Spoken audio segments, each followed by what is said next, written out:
Dr. Heidi, why do you talk about introductions and conclusions after you talk about preparing the outline and the body of the speech? Well, the truth is you can't write an introduction to anything that you haven't yet written. So you have to write the body first. And then the opposite bookend from the introduction is the conclusion. And so you want them to look the same. What is a bookend? If you don't know, you probably want to search it on the internet, aka you want to Google it. All right, so let's use O'Hare and Rubenstein's Pocket Guide to Public Speaking, 7th edition, to discuss developing the introduction and conclusion. I am going to use their PowerPoint as my presentational aid as I explore this topic with you. Okay, so we start by preparing the introduction. The introduction affects your entire speech. This needs to be strong. Listeners will decide within minutes whether they are interested in your topic, whether they will believe what you say, and if they're going to give you their full attention. A good introduction serves a few points. First, you want to arouse the audience's interest or attention, introduce the topic, thesis, and purpose, preview the main points, establish your credibility as a speaker, and motivate the audience to accept your goals.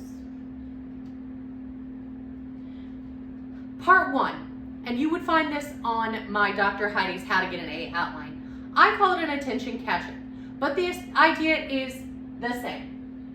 You gain the audience's attention using methods of winning their attention. You could share a quotation. It should be succinct and relate directly to your topic. Tell a story. It should motivate the motivate the audience to listen and promote greater understanding of the message you will be presented. You also want or can establish common ground by creating a feeling of goodwill.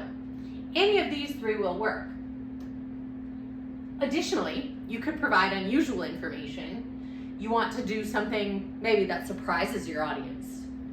You can also pose a provocating or provocative question. It can be real or rhetorical.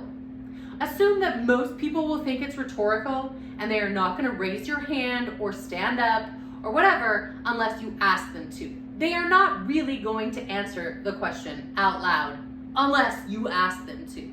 Most of them are going to answer it rhetorically in their head, and they're going to assume that it's a rhetorical question. However, if you're using a question, it definitely should make your audience think. You could also use humor, and this is one of my favorites. It can build rapport and set a positive tone if it's used appropriately. You don't want to use sarcasm or belittling humor. So, you have now the attention of your audience. Next, or another part of the introduction, would be your thesis.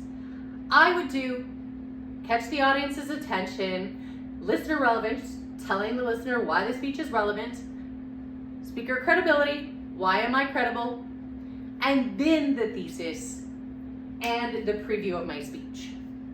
But if you're including the topic, thesis, and purpose in your introduction, that's a good thing. You want to declare what your speech is about using the topic and thesis, and then identify what you hope to accomplish. That's the purpose. This is also included in the listener relevance, right? If you're telling them why it's relevant to them, why they want to listen, your audience is more likely to listen. You also need to preview your main points in the introduction. This will be the last thing you do before you move on to the body of your speech. If you preview it, it will help the listeners to mentally organize the speech.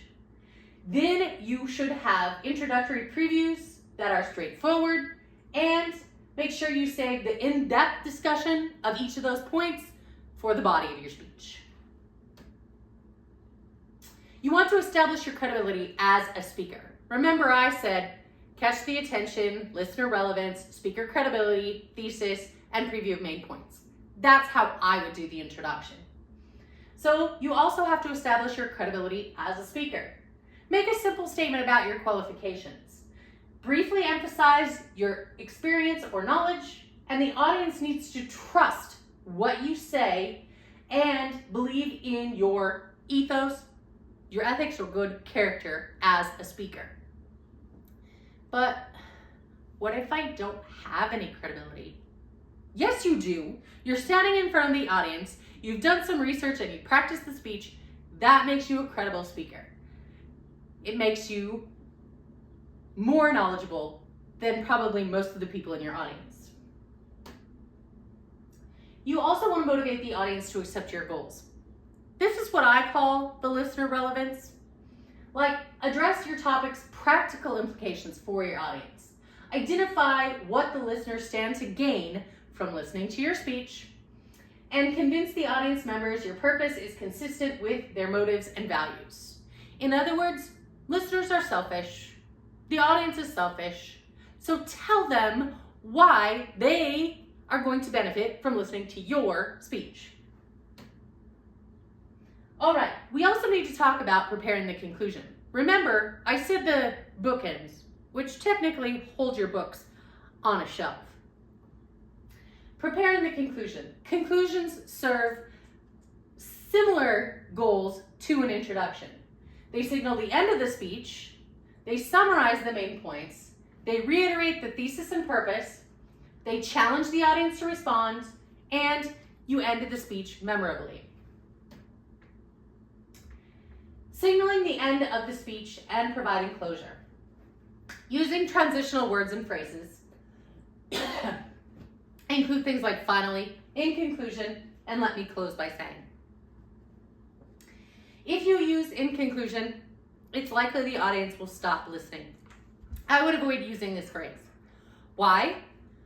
Because when people say in conclusion, the audience will stop listening.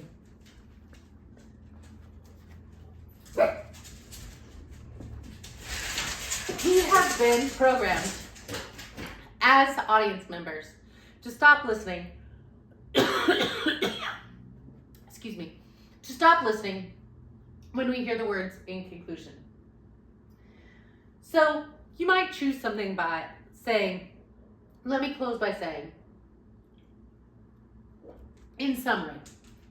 Finally, you also want to adjust your manner of delivery. You're going to vary your tone, pitch, rate, and rhythm. Really, when we're getting to the end of a presentation, this is when we start to slow our speech, take better pauses, and prepare people for the end. You want to summarize your key points. You want to restate and emphasize main points so that your listeners can remember them. It brings the speech full circle, and it provides a sense of completion. So when I do my outlines, the conclusion contains 3 parts.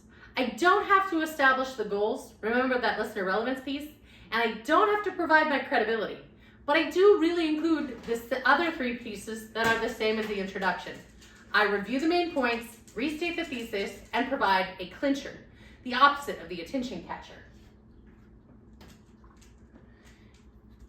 In the conclusion, you also want to reiterate the topic and speech purpose.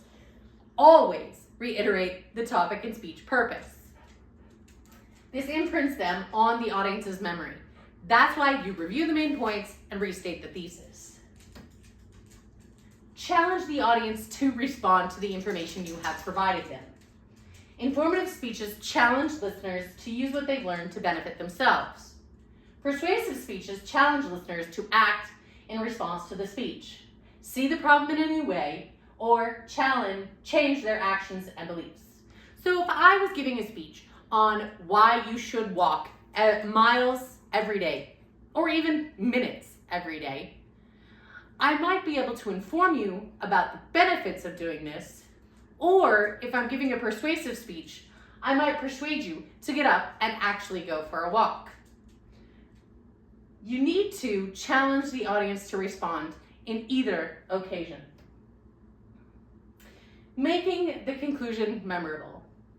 You want to use attention-getting devices. Why would I want to do that? Well, the reason you want to do that is so that the audience will remember your speech longer. The last thing you say is what the audience will remember the longest. So again, it's an attention-getting device. You want to use quotations and stories, or questions, startling statements, humor, or references to the audience and the occasion. Why is this important? You want it to be very similar to the attention catcher. You drew them into the speech, and now you want to send them off with a similar message. Usually when I teach the idea of organizing and outlining, I refer to the outline like a sandwich. Why a sandwich? Because I want to package it up in a nice little format for my audience to remember. My sandwich today is peanut butter and jelly, a typical American sandwich.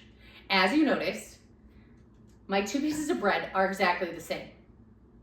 So the introduction and the conclusion need to be the same. What about the peanut butter and jelly in the middle? Oh yeah, that's the good stuff.